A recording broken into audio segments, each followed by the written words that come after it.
fear and oppression. This film is a story of the 1960s in two parts, the story of both conflicts, of war and debate. In the 1960s, many Americans did not believe the United States should help South Vietnam, and dissent and demonstrations became, to some, a way of life. But in the beginning of the 1960s, the threat and the prophecy were clear. I think we faced an extremely serious and intensified struggle with the communists.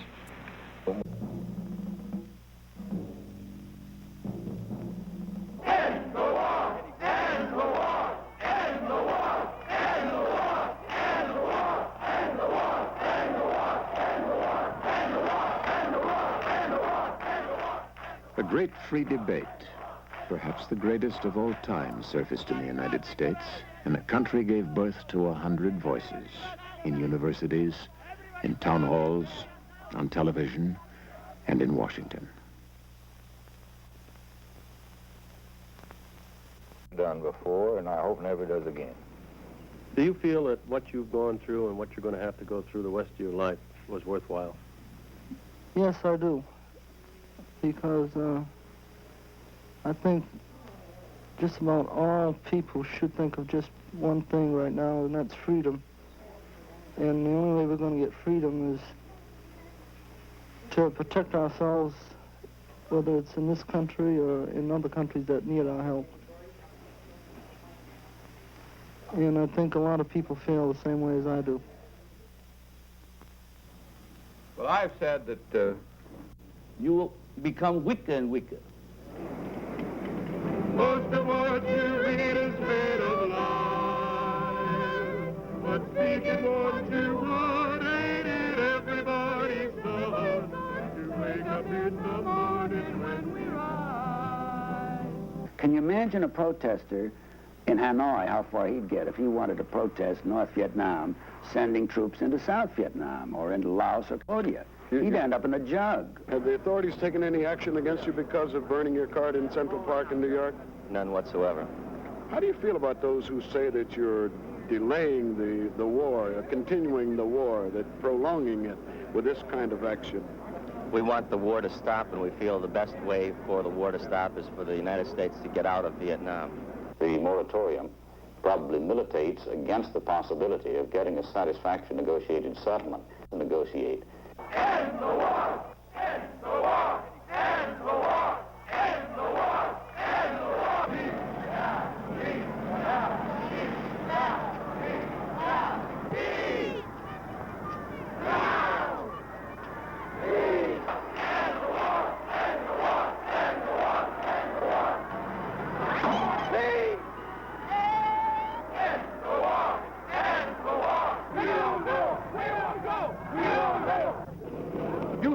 Idiots, you know. What's your name, sir? Never mind my name. I'm from Hungary. I'm a freedom fighter. I fought the communists. The bastards. Those idiotic anti-communists. You stupid idiots. I would shoot you all. Like the Russians will shoot you if they come. And half of you have no jobs. You're hanging around the Tudor Street, you demonstrators. You should be out working or do something in the hospitals. It's a disgrace what you are doing here against your own country. I'm ashamed for America, and I'm not an American. I'm a Hungarian. Who died in this war. The many people who died, people die since time immemorial. There's nothing new. People is dying for freedom. People has to die for their children, for their future, for a free America like you here now. You couldn't walk around in Peking because you're misled. Deep inside, I'm sure you're all very, very decent people. And you want the best for humanity. But humanity is finished in the communist countries. You should be not shot, that's too good for you. Do you know what it means having communists go to Hungary, to Czechoslovakia, go to East? Don't laugh so idiotically on the back. Don't run away now. You should listen to that. Stupid idiots.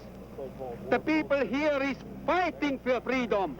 Every coolie here is a hero. Every coolie, every Vietnamese should get a medal, and every American who works so, fights here is a hero. You will realize when it's too late.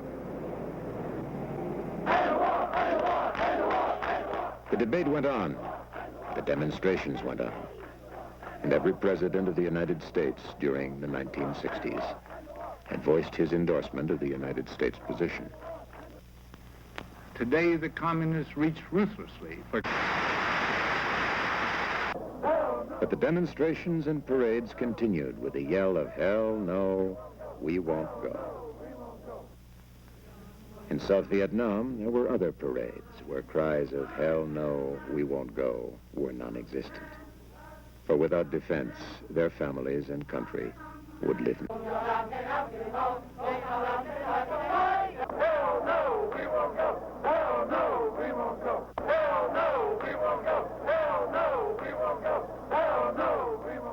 But still, the cries went on. Into the closing nights of 1969, candlelight parades marched down Pennsylvania Avenue in Washington. And the freshly lit torch became one symbol to one group in one land. And it became another symbol to another group in another land.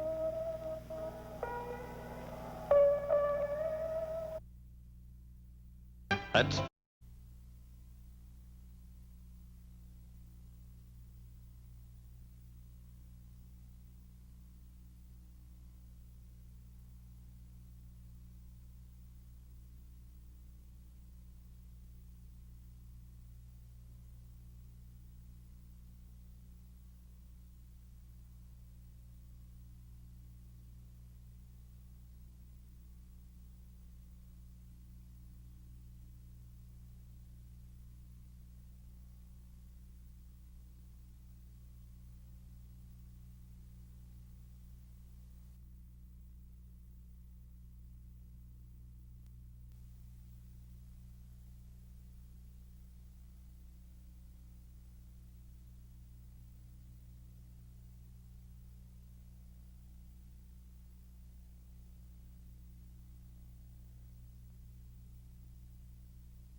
in action.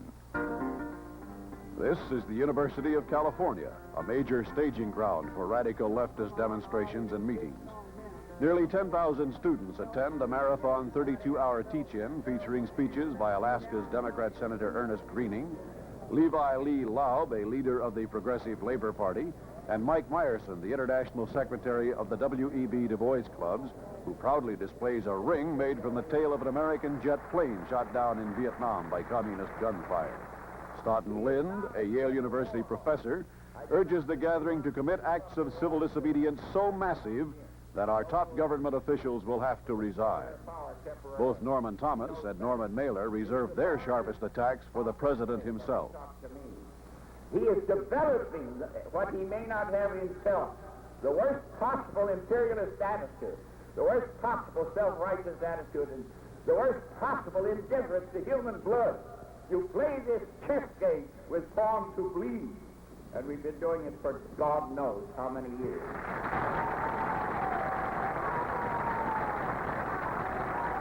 The president needed another issue.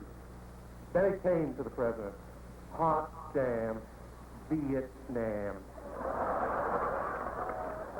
Vietnam, that little old country which had been under his nose all these years. Things were getting too quiet in Vietnam.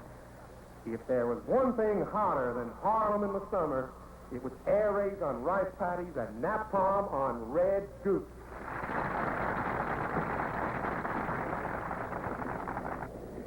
During the summer months, the protests are accelerated in their intensity. In early August, students from the Berkeley campus learn that one of the major points of embarkation for troops destined for Vietnam is in nearby Oakland. On several occasions, radical leftists lead contingents of students in attempts to block trains carrying military troops into the Oakland base. Police guards clear demonstrators from the tracks and escort the train through the protesting crowds.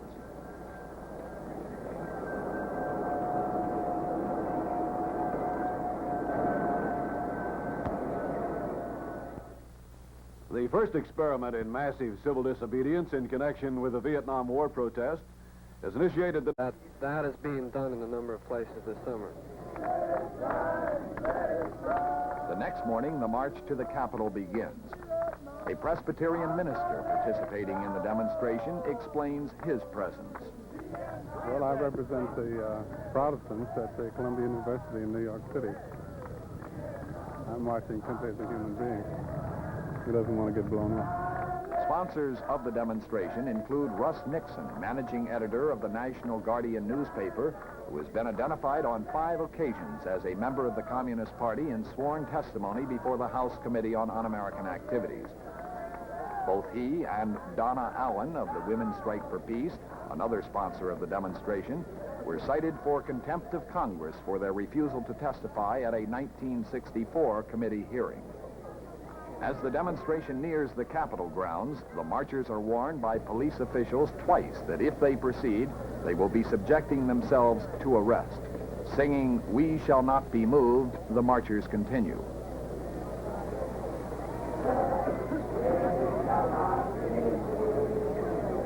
The procession is suddenly interrupted as members of the National Socialist Workers' Party, the Nazi Party, rush forward, shout invectives, and throw red paint on the demonstration leaders. Despite the interruption, David Dellinger and Stoughton Lind move the march closer to its destination. Further warnings by the police have no impact on the marchers as they continue on to the Capitol grounds, where they are stopped by a line of Washington police and are warned again. Stoughton Lind announces to the demonstrators that they will continue and suffer arrest, and the marchers attempt to push their way through the police lines. We are prepared to face arrest. Several hundred of us, I think, will continue at this point. We will not let ourselves become a mob. We will proceed in a quiet and dignified way and suffer arrest if need be.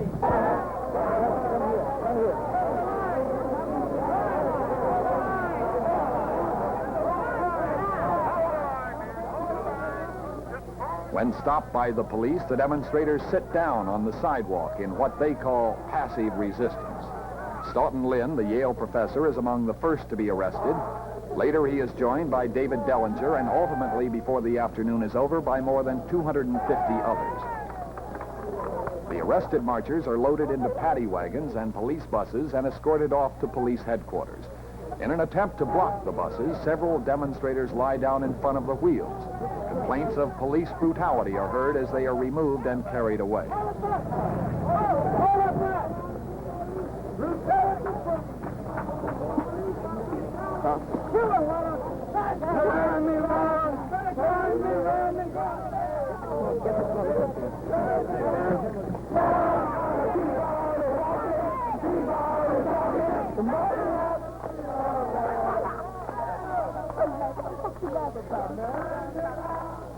A steady flow of wagons and buses keeps pace with the 3-hour-long arrests that take place.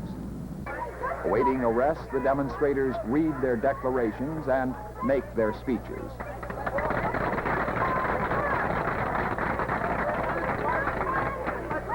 U.S. intervention in Vietnam is against the interests of the vast majority of the American people. I intend to support the Constitution of the United States. I will not fight in Vietnam.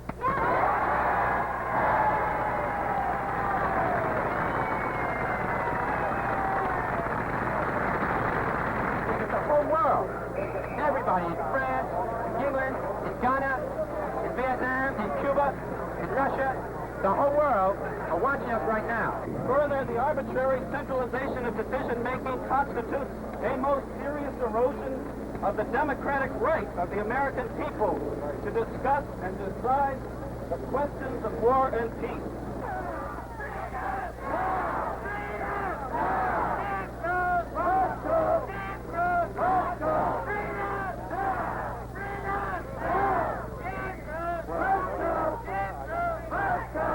The war stimulates the most reactionary elements of this country, raising the ugly threat of McCarthyism. The United States and of the world, but particularly the United States, is not whether they are overthrown, but whether they repent, whether they change in order to keep us all from being destroyed. That's what I'm saying. Give me a chance, will you?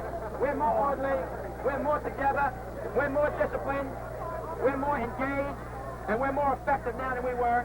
We had all the guys who organized it, and that is the proof, I think, that we are all leaders, that we all know what we're doing, that we can't have democracy, and you can't pass responsibility around. We lost Thornton Lynn, we lost Harris, we lost Ballinger, we lost Chandler, and when we had them, we were standing out there, we were looking around, people were splitting up, they were screaming at each other. Now we don't have them, and every single one of us knows exactly what he has to do. The abdication, but only a tiny corporate oligarchy.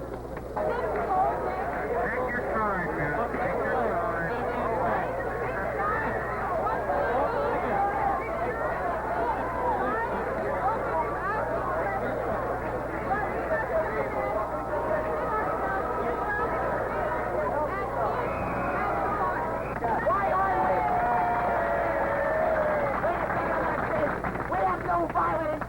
We're not going to hurt anyone. We just wanted to march around that building, go onto that stretch, read a piece of paper, and then go home. Now, why aren't we allowed to do that? Can any of you men tell me why we're not allowed? From the demonstrators' point of view, their first venture into massive civil disobedience over the Vietnam War is a great success. They are arrested and convicted of violating the law. Many are even imprisoned.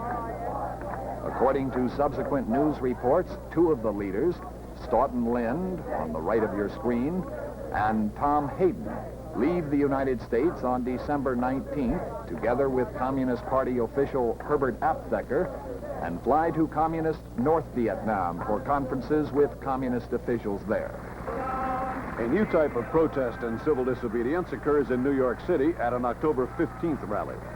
David Miller, a member of the socialist-oriented Catholic Worker Organization, publicly burns his draft card.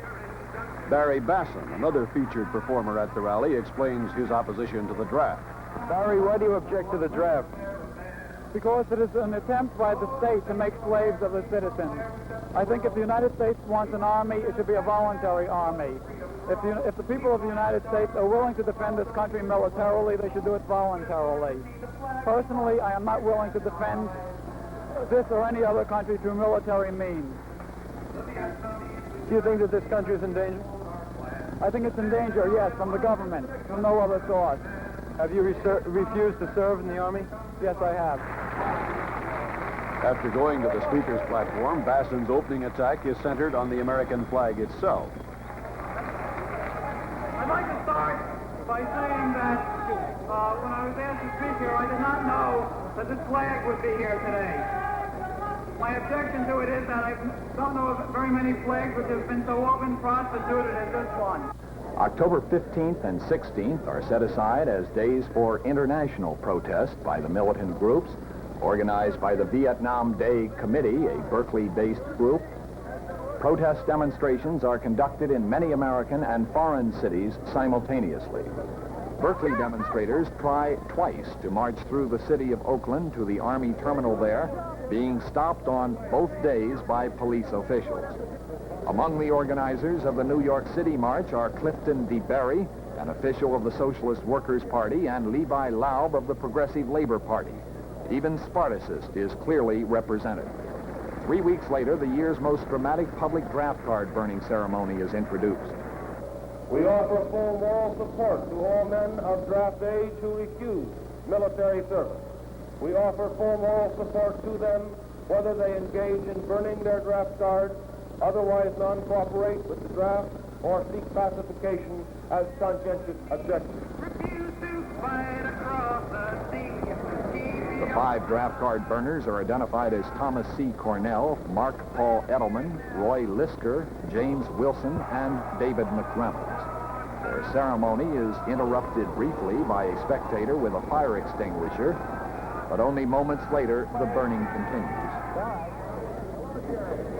On Thanksgiving Day, delegations from more than 100 radical leftist and pacifist communist flag for photographers. These same flags are carried in the Saturday March for Peace, organized by the Committee for a Sane Nuclear Policy. The organizers of the march welcome any and all who might wish to join.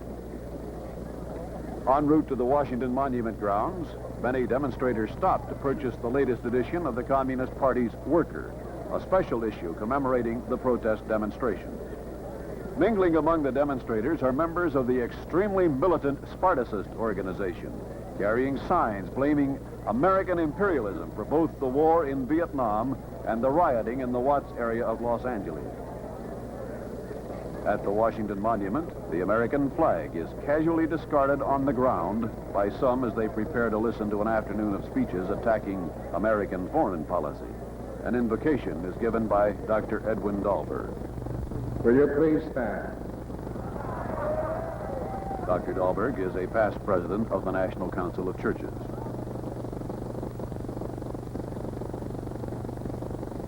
Almighty and eternal God, we have come together from all parts of our nation to voice what we believe to be the better conscience of the American people. The first speaker is Dr. Benjamin Spock, a noted pediatrician and author and co-chairman of the sponsoring committee for a sane nuclear policy.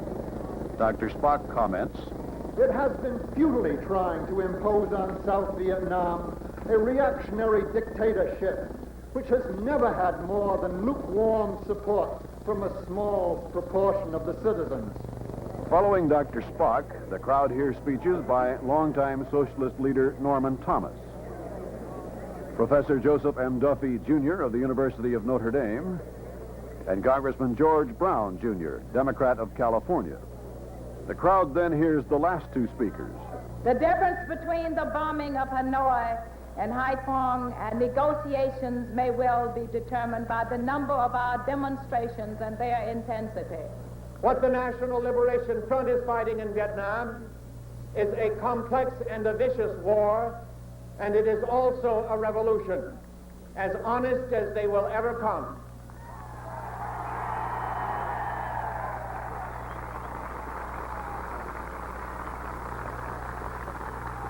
And this is a fact which all our intricate official denials will never change.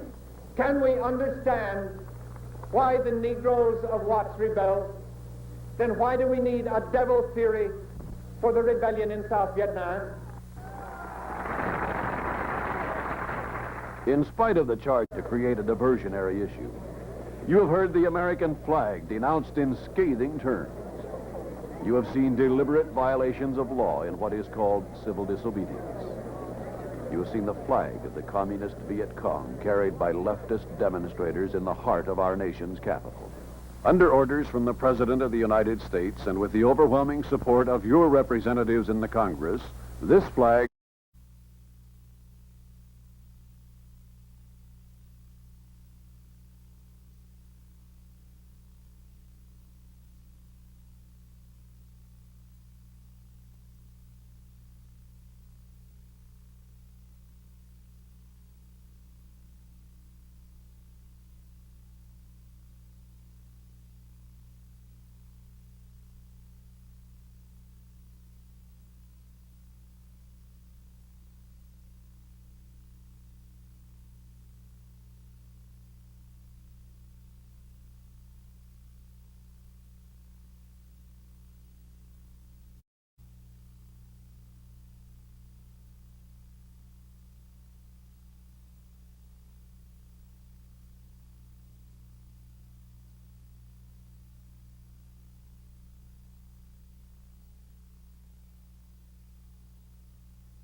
Divisions boiled over and into the streets of Chicago. Student protesters, yippies, supporters of Senator McCarthy, and opponents of Vice President Humphrey. Some peaceful demonstrators, some avowed revolutionaries, battled and were battered by police.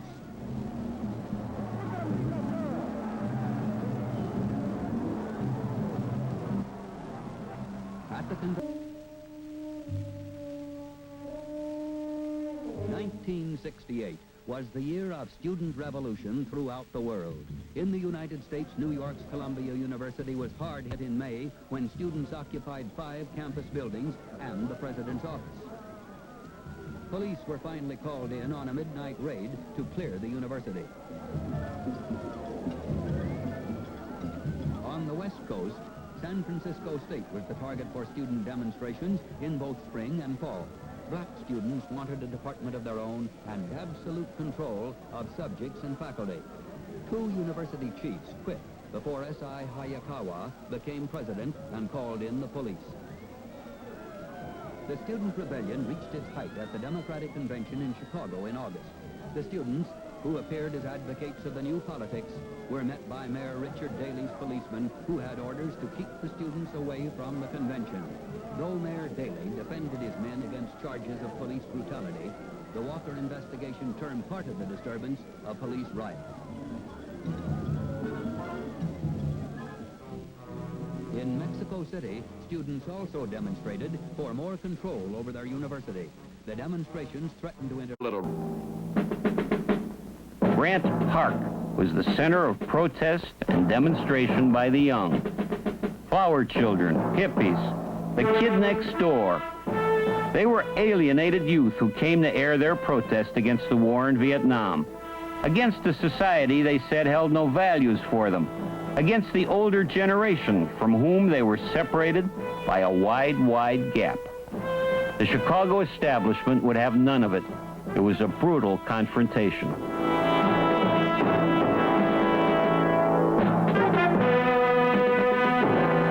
There were 2 sides to the Chicago riots. Chicago's Mayor Daley defended the police.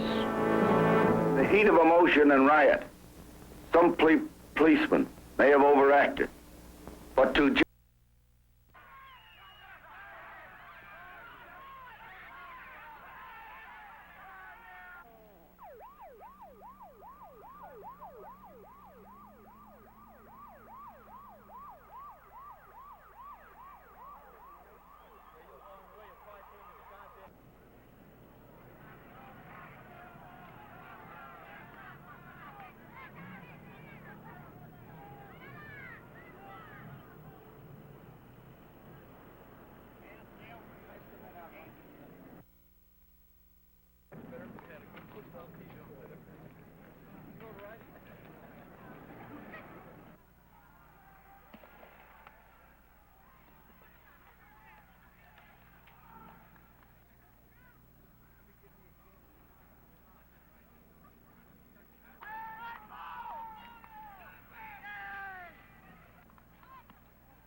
The guy started beating me up, man. Tried to drag my camera away, hit me in the face. Well, you should have been behind the guard. I was behind him, but they ran away. Well, I got his name. He does have a...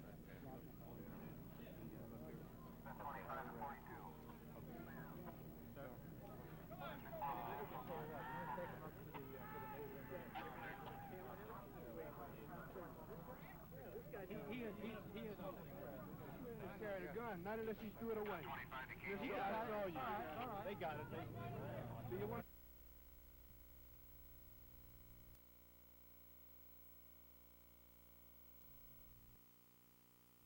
Raises grave questions about surveillance ships close to enemy shores. At Columbia University, legitimate grievances erupt into violence as students barricade themselves into university buildings. Their leader is a 20-year-old ex-Boy Scout, Mark Rudd. Okay, people, keep cool. They're cops for ringing this crowd here. None of us will begin any violence. So if there's any violence, it will be because of the police.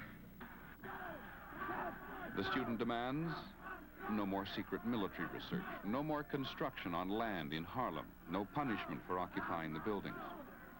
President Grayson Kirk makes what he calls a painful decision and invites in the police. Gentlemen, show them the sidewalk or the building.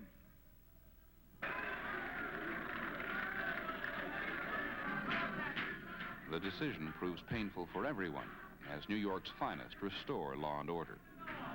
That's what the cops did. When we found out that Grayson Kirk had called to have cops come in, we stood in front of Low Library with our arms locked, faculty and students singing, "We shall overcome, we shall not be moved, no violence." Well, I saw one policeman chasing a rather plump girl who really couldn't even run and who was doing nothing but running away from him. He dodged her the way you tease a bull before you kill it. And when she gave up, he went and smashed her over the head with a club. 6 days of occupation have taken their toll on the furniture.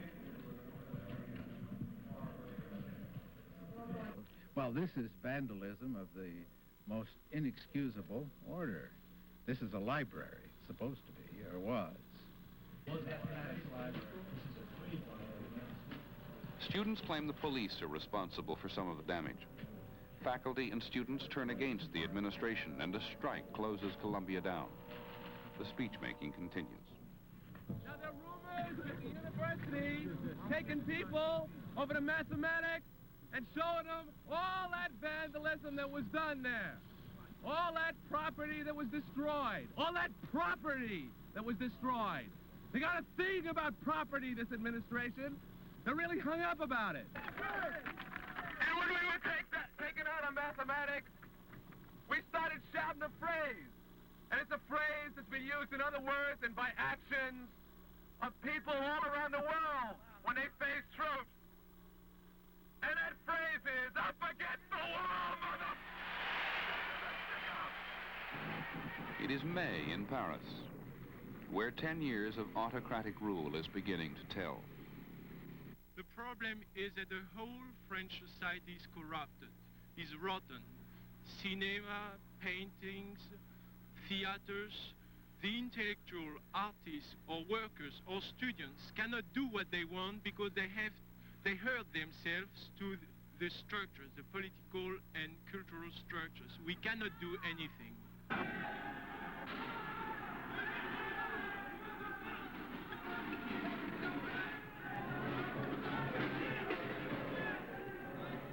As students occupy the Sorbonne and march through the Latin Quarter, the police attack.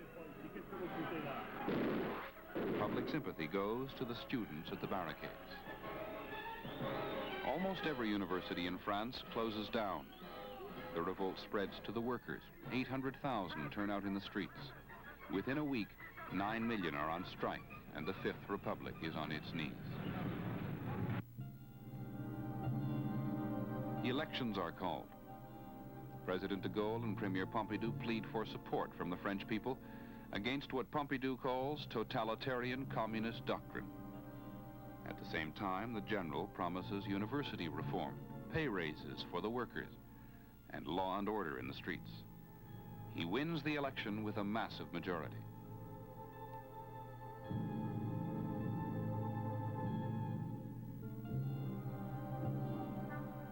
In Prague, too, students and workers are out in the streets. The monolithic unity of the socialist bloc crumbles as Soviet tanks roll toward Wenceslas Square. 23 years ago, the Red Army was welcomed as the liberators of Czechoslovakia. Now they are booed and jeered and spat upon.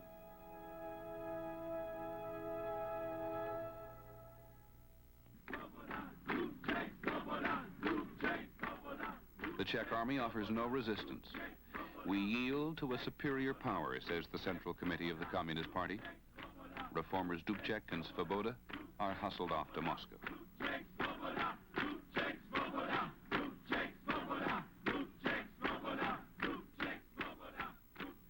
The arrival of the Russians in Prague puts an end to the changes promised by Party Secretary Alexander Dubček.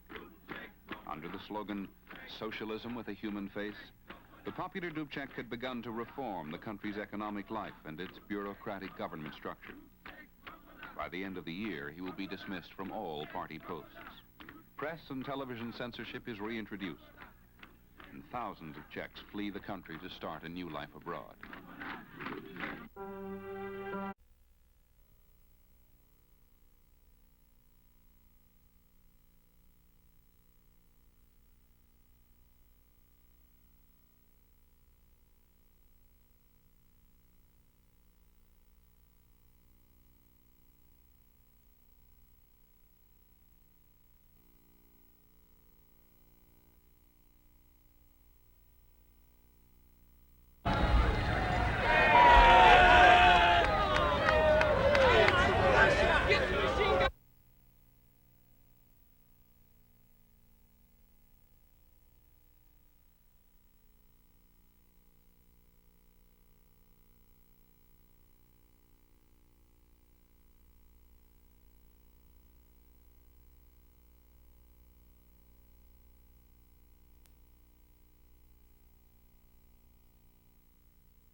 like weeds.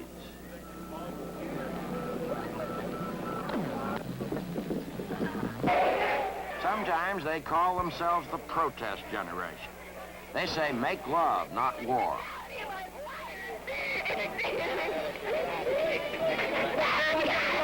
They spend a lot of time on barricades.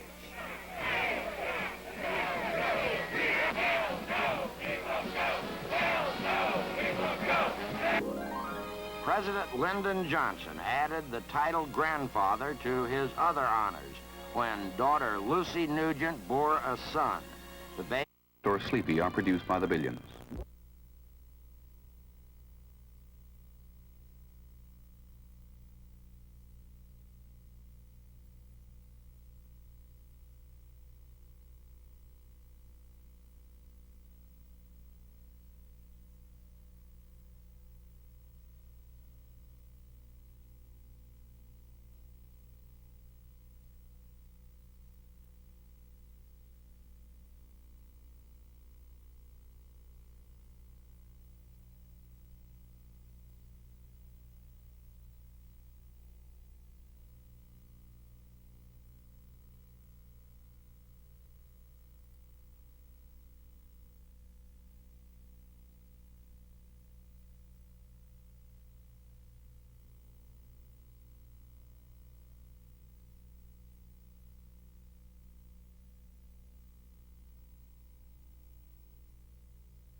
A new morality begins to emerge, based on the birth control pill. Pills of every description. Some themselves as intellectuals. 1, 2, 3, 4, tricky dick, stop the war. 1, 2, 3, 4, tricky dick, stop the war. 1, 2, 3, 4, tricky dick. 1, 2, 3, 4. The only certainties are death and taxes. Both run high because of Vietnam. To most ordinary citizens, it has become obvious the war is not being won. The anti-war moratorium now includes those who have never demonstrated before. They want to speed up Nixon's promised withdrawal. There are still almost 500,000 troops in Southeast Asia. As inflation mounts in the big cities, bankers and businessmen join the anti-war protest.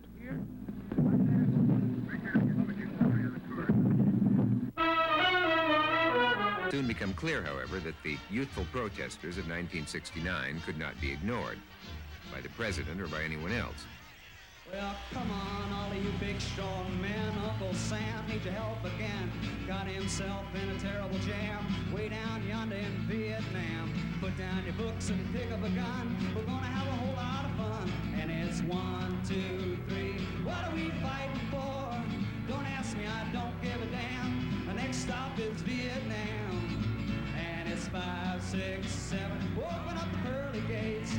Well, there ain't no time to wonder why. We're all gonna die. Now come on, mother. Find sociological relationship between taking dope and protesting. Something stirs them to march even when they can't think of anything to protest against.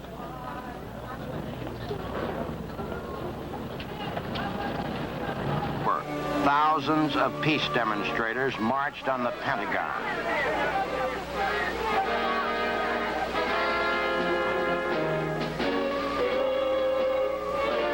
Militants stormed the building, hundreds. City number 1. The hippies strike back. They hold a mock funeral to symbolize the death of the term hippie. Complete with make-believe corpse, the funeral also marks the birth of a new name for the sandals, beard, and bead set. They want to be known as America's free men, or freebies. That figures. A funeral pyre with the fake corpse removed and some classy Indian dancing highlight the 3-day ceremony in the Haight-Ashbury section of San Francisco.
At home, protests against the war persisted. Peace groups staged marches in many cities. A growing voice, however, called the demonstrations treachery.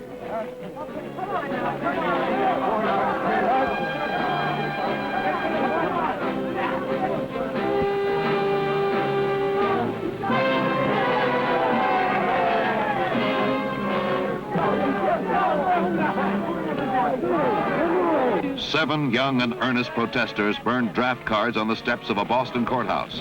A group of high school boys set upon them with fists.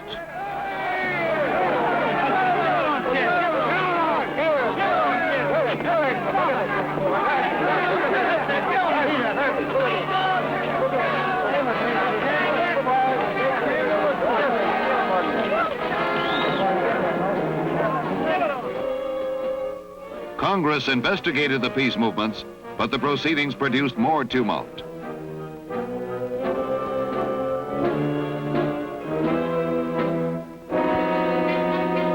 Lawyers for the protesters were ejected forcefully for failing to follow committee rules. In Vietnam,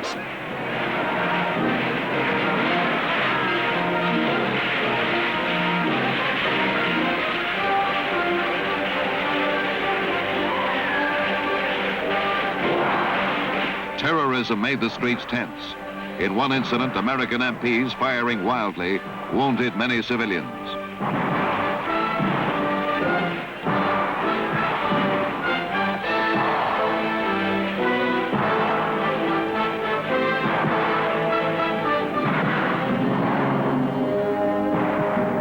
The final Buddhist assault on Key's government. President Lyndon. In October, thousands of peace demonstrators marched on the Pentagon.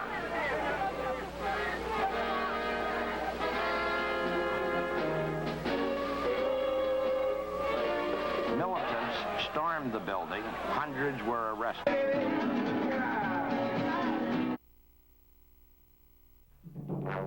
In this age of protests, one of the most recent finds 4,000 Londoners decrying British support for U.S. action in Vietnam. There were a few minor scuffles, but no arrests. The demonstrators were stopped from approaching Prime Minister Wilson's Downing Street home.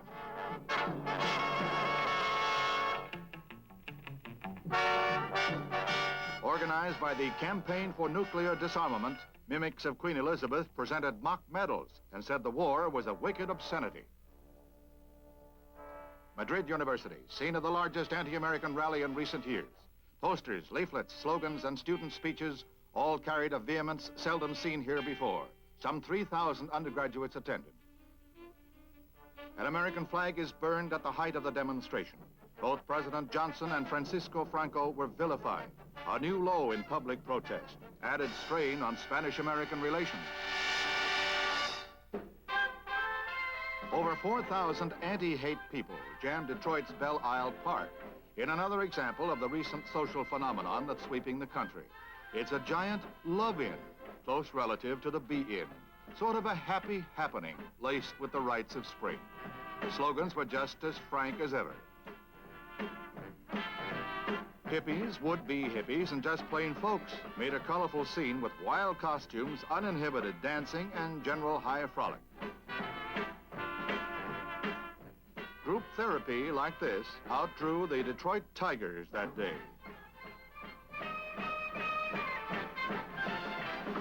The end, man. Actually, he's not a...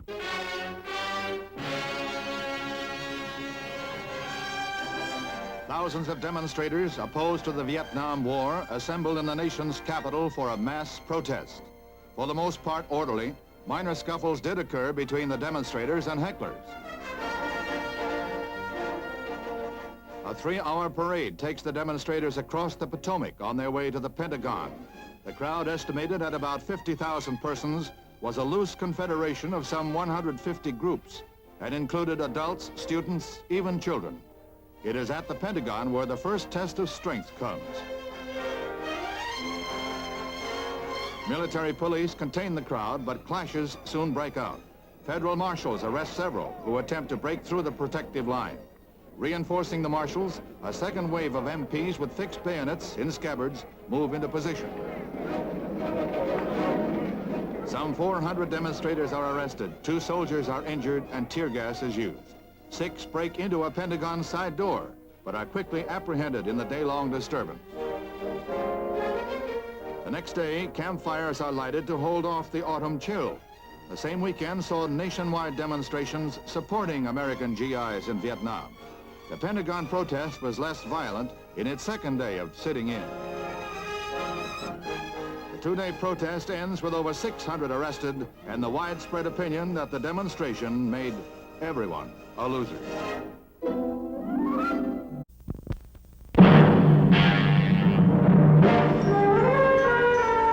Anti-war demonstrators protest U.S. involvement in the Vietnam War in mass marches, rallies, and demonstrations. Central Park is the starting point for the parade to the UN building. The estimated 125,000 Manhattan marchers include students, housewives, beatnik poets, doctors, businessmen, teachers, priests, and nuns. Makeup and costumes were bizarre.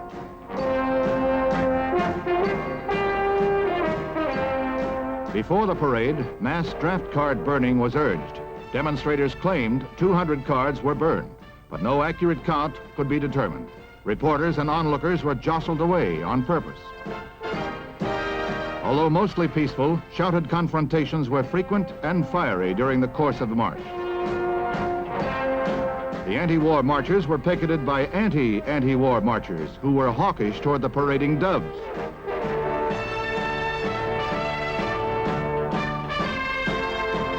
Civil rights leader Martin Luther King leads the procession to the United Nations, where he urges UN pressure to force the U.S. to stop bombing North Vietnam.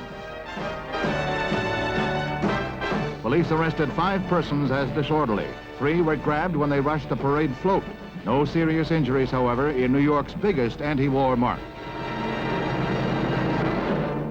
A companion peace demonstration brings out 50,000 marchers in downtown San Francisco.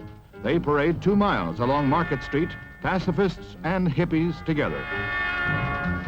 Gigantic Kezar Stadium holds the mass rally, where anti-war songs and speeches trigger a short scuffle between pro and con factions. No one was injured. Both demonstrations were sponsored by a loose coalition of left-wing, pacifist, and moderate anti-war groups. President Johnson, meanwhile, let it be known that the FBI is closely watching all anti-war activity. In Rome, a peace demonstration ironically erupts into violence near the U.S. Embassy along the glamorous Via Veneto. Police, alerted to possible trouble, stopped the marchers just short of their goal, and then the march turned into a riot. Peace placards, cafe chairs, and fists flew in all directions. The next phase, a sit-down protest, but Rome police and firemen, too, had a solution. The solution, H2O, applied freely and under high pressure by the Rome Fire Brigade. The strong water jets bowled over demonstrators one after another. They dried out in the pokey. It took police 1 hour to break up the mob. 33 rioters were arrested. Internal drama in the Eternal City. The Civil War. More than 7,000 anti-Vietnam War demonstrators parade near the Los Angeles hotel where President Johnson attends a Democratic fundraising dinner between summit talks with Premier Kosygin. The mob's mood, unruly.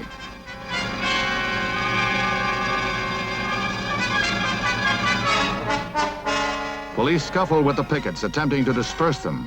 Violence breaks out several times in less than an hour, and a number of marchers are arrested. The president did not see the demonstration.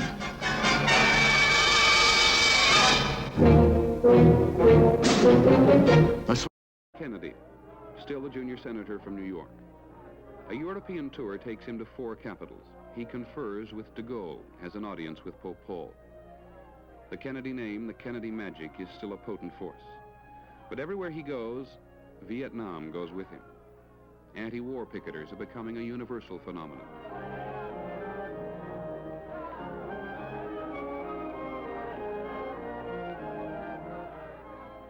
At Oxford University, Bobby defends his country's position. What's lost now is those of you who are Someplace respectable. Demonstrations breed counter-demonstrations.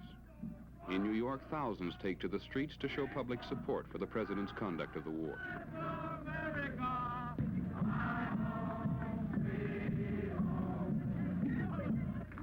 Clap your hands and not be ashamed. Big son of America. God bless America. I mean, the fun of my heart. Right or wrong, it's right. Cut me out with For the war or against the war, the parades and the marches get bigger, the slogans more bitter. The gap in the American consensus becomes a chasm.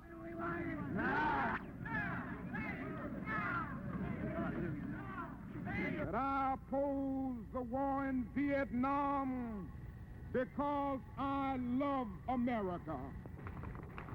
I speak out against it not in anger, but with anxiety and sorrow in my heart, and above all with a passionate desire to see our beloved country stand as the moral example of the world. I speak out against this war because I am disappointed with America. There can be no great disappointment where there is no great love. The sun will reflect every face on the deck. See how there the ship comes in, and the sands will roll out a carpet of gold. October. Anti-war demonstrations in 50 cities across the nation. But the biggest show of all is at the Pentagon. The whole wide world is watching. America's best-known novelist is there, Norman Mailer. But I have come to recognize one thing standing out there in that crowd this afternoon, which is if that war in Vietnam goes on for another year or two or three, then just about every last one of us who wishes to think of himself as a man of good conscience is, for one cause or another, which is related to that war, going to discover that he's going to have to face the fact that he will probably have to go to jail. I think for the first time since that war began, I realized the country to a frozen food locker. Why do we have to leave? Why do we have to get on these buses? Are we mere machines? Are we like a herd of cattle running away from the place? We should go. We want to change society. We want to really change it. But angry words are soon displaced by a new sound, the sound of hysteria and despair, the distracted lament of a nation that has already hurt itself too much.